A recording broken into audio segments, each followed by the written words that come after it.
మొహరం నెలలో ఏం చేయాలి, ఏం చేయకూడదు, చాలామంది ముస్లింలు ఉన్న కొన్ని అపోహల కారణంగా ఈ నెలలో చేయవలసినటువంటి పనులు చేయకుండా చేరాని పనులు చేస్తుంటారు. కాబట్టి మొహరం నెలకు ఉన్నటువంటి ప్రాముఖ్యత మరియు ఈ 10 రోజులకు ఉన్నటువంటి ఆవశ్యకతను గురించి ఇప్పుడు మనం తెలుసుకునే ప్రయత్నం చేద్దాం. మొహరం ఇస్లామీ క్యాలెండర్ యొక్క మొదటి నెల. ఇస్లామీ హిజ్రీ క్యాలెండర్ ప్రకారంగా 12 నెలల పేర్లు ఇలా ఉన్నాయి.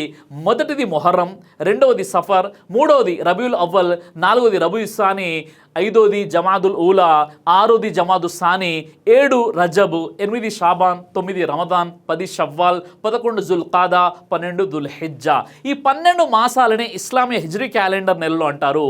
వీటి ప్రస్తావనే సూర్య తౌబాస్ నంబర్ 9 ఆయత 36లో ఇలా ఉంది. నిశ్చయంగా నెలల సంఖ్య అల్లా దగ్గర అల్లా గ్రంథంలో 12 మాత్రమే. ఆయన ఆకాశాలను భూమిని సృష్టించిన రోజు నుంచి ఈ లెక్క ఇలాగే కొనసాగుతున్నది. వాటిలో 4 మాసాలు నిషిద్ధమైనవి మరియు గౌరవప్రదమైనవి. ఇదే సరైన ధర్మం. కాబట్టి ఈ మాసాలలో మీకు మీరు అన్యాయం చేసుకోకండి. ఈ ఆయత చివరి భాగంలో అల్లాహ్ సుబ్హానహు తఆలా అంటున్నాడు, ఈ మాసాలలో మీకు మీరు అన్యాయం చేసుకోవద్దు. మీకు మీరు అన్యాయం చేసుకోవద్దు అంటే పాపాలు చేసి మీ మీద మీరు అన్యాయం చేసుకోవద్దు, పాపాలకు దూరంగా ఉండండి అని అర్థం. హజరత్ అబూబకర్ రదియల్లాహు అన్హు వారి ఉల్లేఖనం ప్రకారం దైవ ప్రవక్త ఇలా బోధించారు, సంవత్సరం అనేది 12 నెలలతో కూడినది. అందులో 4 నెలలు గౌరవప్రదమైనవి, 3 నెలలు ఒకటి తర్వాత ఒకటి వస్తాయి. అవి దుల్ ఖాయిదా, దుల్ హిజ్జా మరియు ముహర్రం, మరియు 4వ నెల రజబ్ ఏదైతే జుమాదు సాని మరియు షాబా నెల మధ్యలో వస్తుందో. సహీహ్ బుఖారీ హదీస్ నంబర్ 4662.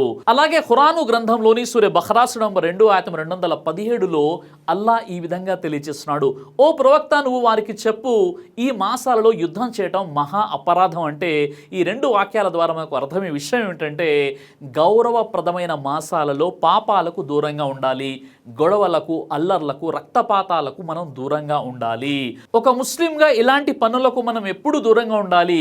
ముఖ్యంగా ఈ మాసాల్లో మరీ జాగ్రత్తగా ఉండాలి అని అర్థం. ఈ మొహరం నెలకు సంబంధించినటువంటి 2 ముఖ్యమైనటువంటి సంఘటనలు ఉన్నాయి. మొదటి సంఘటన ఏమిటి అంటే పూర్వం గతించిన ప్రవక్త మూసా అలైహిస్సలాం వారికి సంబంధించినటువంటిది. మూసా అలైహిస్సలాం వారి ప్రజలు అంటే బనీ ఇస్రాయేల్ ప్రజలు ఫిరౌన్ మరియు అతని వంశీయుల వద్ద బానిసలుగా మార్చబడి దౌర్జన్యానికి గురవుతున్నారు. వారు మమ్మల్ని బానిసత్వం నుండి విడిపించేందుకు ఎవరు వస్తారని ఎదురు చూస్తున్నారు. అలాంటి సమయంలో అల్లాహ్ రబ్బుల్ ఆలమీన్ మూసా అలైహిస్సలాం వారిని పంపించి బనీ ఇస్రాయేల్ వారిని బానిసత్వం నుండి రక్షించాడు. మూసా అలైహిస్సలాం వారు బనీ ఇస్రాయేల్ ప్రజలను తీసుకొని వెళ్తుంటే ముందు సముద్రం వచ్చింది. వెనక నుండి ఫిరౌన్ మరియు అతని సైనికులు బనీ ఇస్రాయేల్ని మళ్ళీ బంధించి బానిసలుగా మార్చాలనే ప్రయత్నంలో వెంబడిస్తూ వస్తున్నారు. ఆ సందర్భంలో అల్లాహ్ సముద్రంలో దారి తెరిచాడు. నీళ్లు 2 వైపులా నిలిచి నిలబడ్డాయి. మధ్యలో నుండి మూసా అలైహిస్సలాం మరియు బనీ ఇస్రాయేల్ ప్రజలందరూ సముద్రం దాటివేశారు. అదే మార్గం నుండి వెంబడిస్తూ వస్తున్న ఫిరౌన్ మరియు అతని సైనికులు మధ్యలోకి చేరుకున్నప్పుడు అల్లాహ్ ఆదేశంతో మళ్ళీ నీళ్లు కలిసిపోయాయి. ఆ విధంగా ఫిరౌన్ మరియు అతని సైనికులు సముద్రంలో మునిగిపోయారు. మూసా అలైహిస్సలాం బనీ ఇస్రాయేల్ ప్రజలందరూ సముద్రం అవతలి వైపుకు సురక్షితంగా చేరుకున్నారు. ఆ రోజు వారికి సంపూర్ణ స్వతంత్రం లభించింది. ఈ సంఘటన మొహరం 10వ తేదీన జరిగింది. అయితే మూసా అలైహిస్సలాం వారి యుగంలో మొహరం 10వ తేదీన జరిగిన సంఘటనకు దీనికి మనకు సంబంధం ఏమిటి అని ఒక ఆలోచన రావచ్చు. చిన్న సంబంధం ఉంది. అదేంటంటే మొహరం నెల 10వ తేదీన ఆషరా ఉపవాసం పాటించబడుతుంది.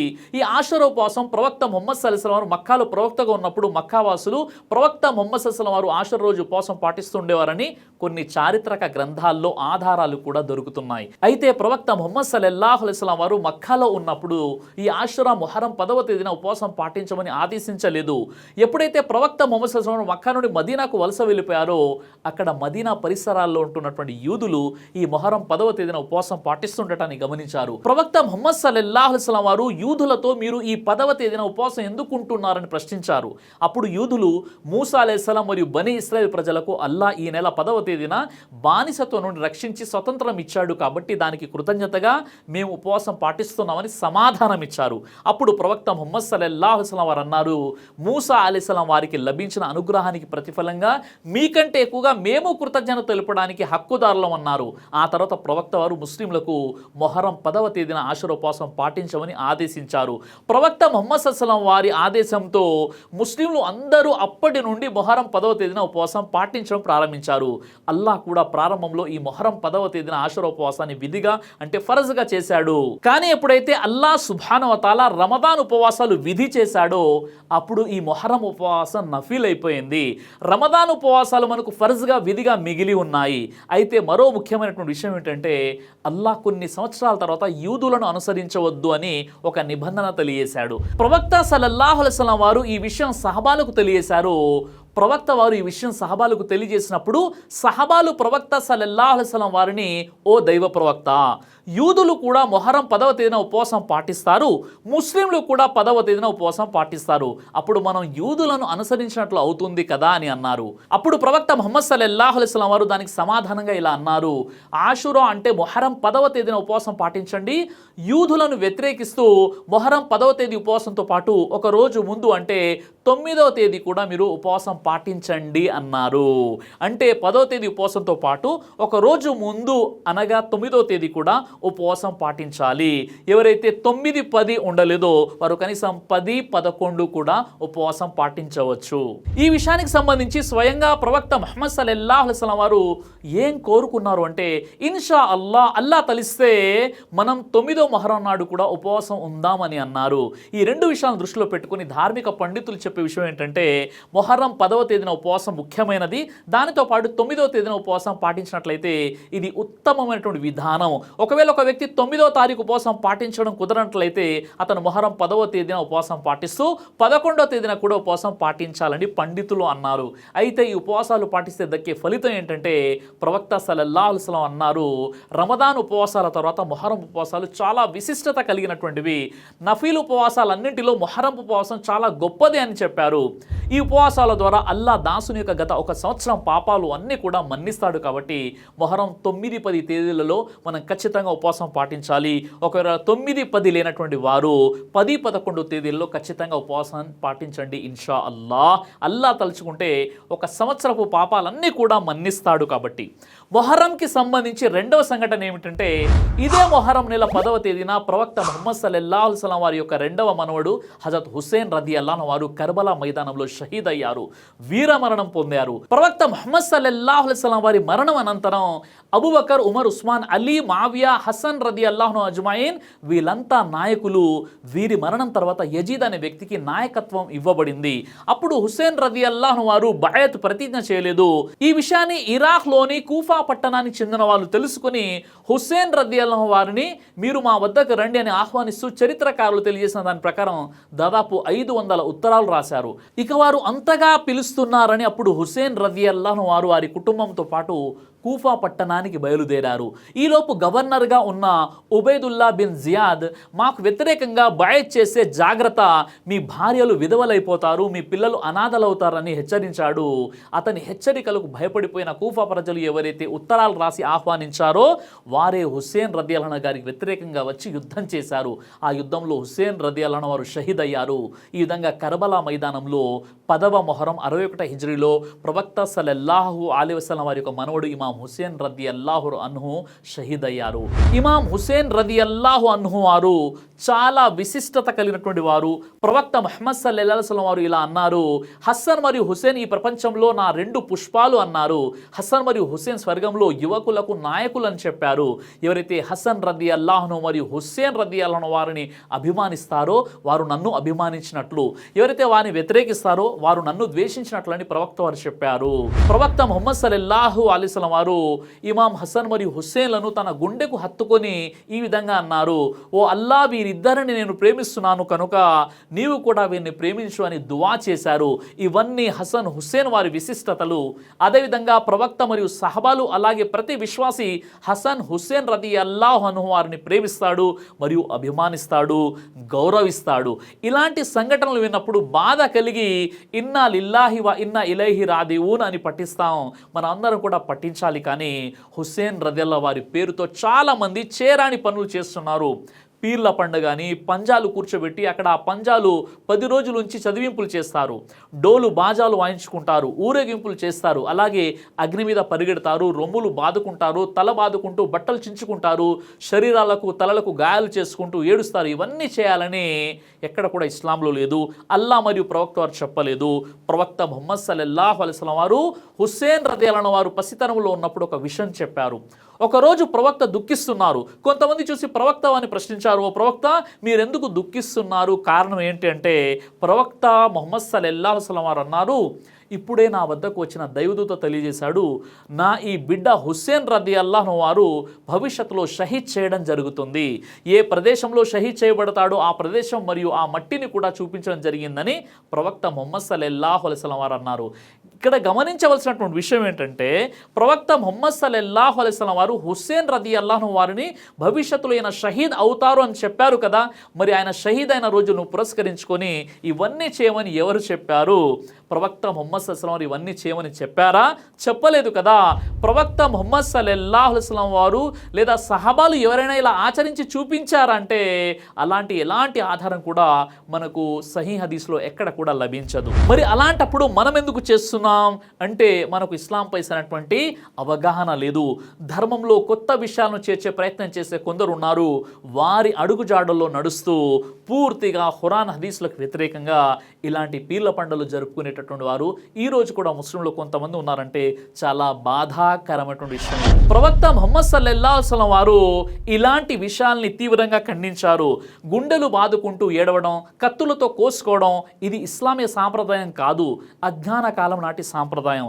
ప్రవక్త వారు ఏమన్నారంటే, ముఖం మీద కొట్టుకునేవారు, బట్టలు చింపుకునేవారు, అజ్ఞాన కాలం నాటి మాటలు మాట్లాడేవారు మాలోని వారు కాదని చెప్పారు సహీ బుఖారీ. తన చెంపలను బాదుకునేవాడు, వస్త్రాలను చింపుకునేవాడు, అజ్ఞాన కాలపు కార్యాలను గురించి ఘనంగా చర్చించేవాడు, కష్ట సమయాల్లో వినాశనాన్ని మరణాన్ని కోరుకునేవాడు మాలోని వాడు కాదని చెప్పారు సహీ బుఖారీ.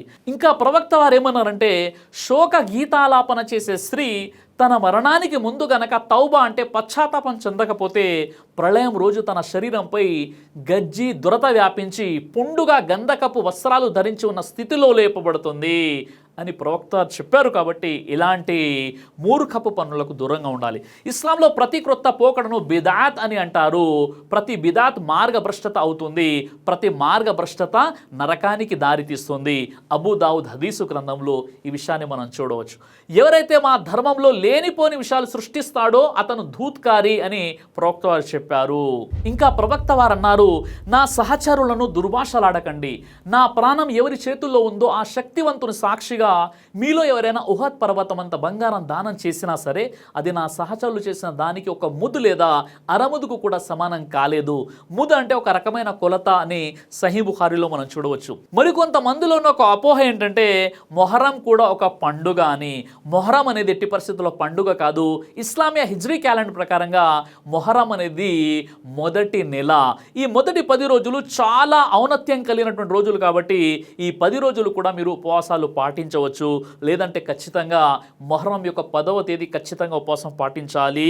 యూదులకు వ్యతిరేకంగా 2 ఉపవాసాలు పాటించాలని చెప్పారు కాబట్టి మొహరం యొక్క 9 మరియు 10 రోజుల్లో ఖచ్చితంగా మనం ఉపవాసం పాటించాలి. అంతేకాని ఇది పీర్ల పండుగ జరుపుకోవడం అనేది ఇది చాలా పెద్ద పొరపాటు మరియు పాపంగా పరిగణించబడుతుంది.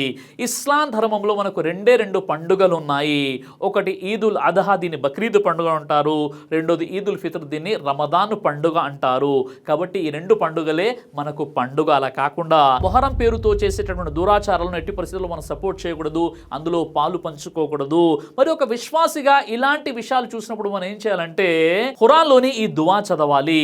ఖురాన్లోని సూరే అల్ హష్ర్ సూర నంబర్ 59 ఆయత నంబర్ 10లో, మా ప్రభు మమ్మల్ని క్షమించు, మాకన్నా ముందు విశ్వసించిన మా సోదరులను కూడా క్షమించు, విశ్వాసుల ఎడల మా హృదయాలలో ఎలాంటి ద్వేషభావాన్ని కలిగించకు, మా ప్రభు నిశ్చయంగా నీవు మృదు స్వభావం కలిగిన వాడు, కనికరించేవాడవు. అల్లా మనందరికీ కూడా ఖురాన్ మరియు సహీ హదీస్ వెలుగులో జీవితం గడిపే సద్బుద్ధిని ప్రసాదించుగాక.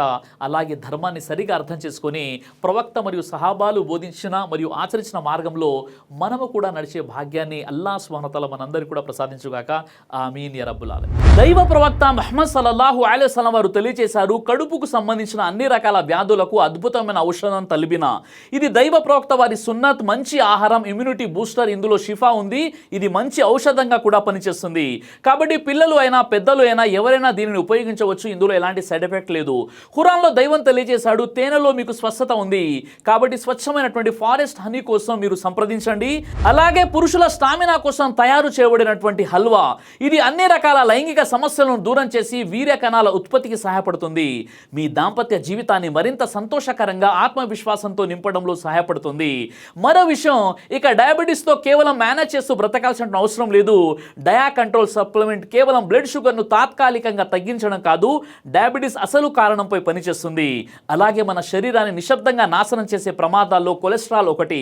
చెడు కొలెస్ట్రాల్, గుండె సమస్యలు మీ దగ్గరకు రాకుండా ఈ లిపిడ్ కంట్రోల్ అద్భుతంగా పనిచేస్తుంది. ఇందులో ఎలాంటి సైడ్ ఎఫెక్ట్స్ లేవు. ఇది కంప్లీట్గా హెర్బల్ ప్రొడక్ట్స్ కాబట్టి స్క్రీన్ పై కనిపిస్తున్నటువంటి నంబర్కి ఫోన్ చేసి ఆర్డర్ చేసుకోవచ్చు. కొరియర్ ఫెసిలిటీ కూడా అందుబాటులో ఉంది.